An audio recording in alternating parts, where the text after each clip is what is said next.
कि दुश्मनी करो तो जम के करो, लेकिन इतनी गुंजाइश छोड़ दो कि आंख मिले तो शर्मिंदा ना होना पड़े।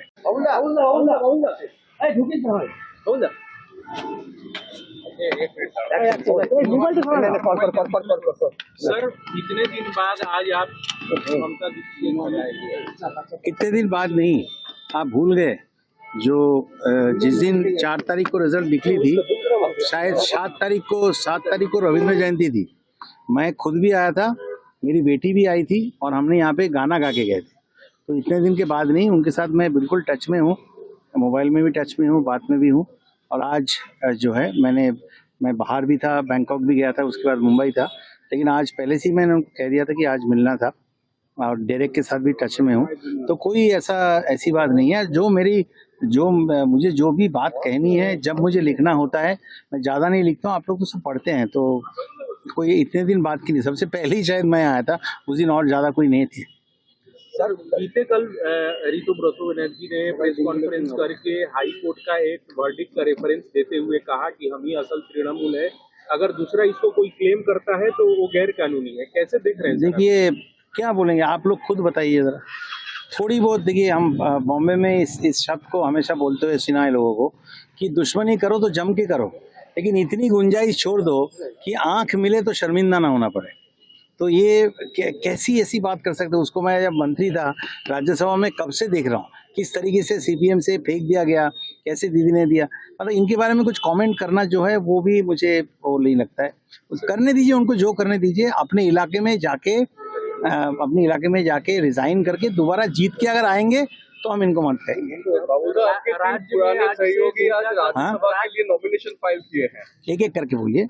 आपके 3 पुराने सहयोगी आज राज्यसभा के लिए नॉमिनेशन फाइल किए हैं, सुखेंद्र शेखर रॉय, सुष्मिता देव और मुकेश सिंह।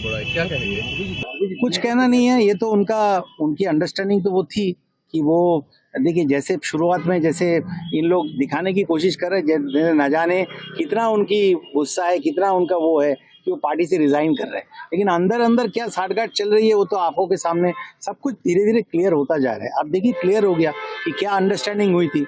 अब देखने वाली बात मुझे सिर्फ इतनी है कि जो लोग अपने आप को बचाने के लिए ये जो गद्दार पार्टी बनाया या जो भी तोड़ के अपना केंद्र में भी पार्लियामेंट में इधर उधर किया है, क्या उन लोग क्या सब धुले हुए तुलसी हो गए, या उनके खिलाफ भी जो भी चालू केस है वो भी चालू रहेगा? ये जो है हम सब के लिए देखने वाली बात है। ये मेरा कोई पर्सनल बात नहीं है।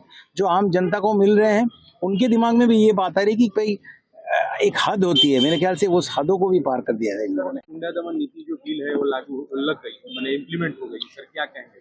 बहुत अच्छी बात है। मैं पहले से भी बोल रहा हूँ कि जिन्होंने चोरी किया है, पहले कोई भी हो, वो जेल में let them go to jail, let them go to hell, वो बिल्कुल हो। और जो गुंडागर्दी करे उनके खिलाफ गुंडा दमन नीति हो, उसका दुरुपयोग ना हो, लेकिन जरूर वो अच्छी बात है, होने दीजिए, कोई बात नहीं। दादा आज कोलकाता एयरपोर्ट की सेकेंडरी रनवे से जो मस्जिद है वहाँ पे आजान करना बंद कर दिया गया है, इस बारे में नहीं, मैं इस बारे में, वो एयरपोर्ट अथॉरिटी की सिद्धांत है, और जो रनवे जो है उसके अंदर भले मंदिर हो मस्जिद हो, अगर वो किसी वजह से कोई भी चर्च हो कुछ भी हो, अगर वो एयरपोर्ट अथॉरिटी कोई डिसीजन अगर लेती है उसमें हमको कुछ बोलने का हक नहीं है।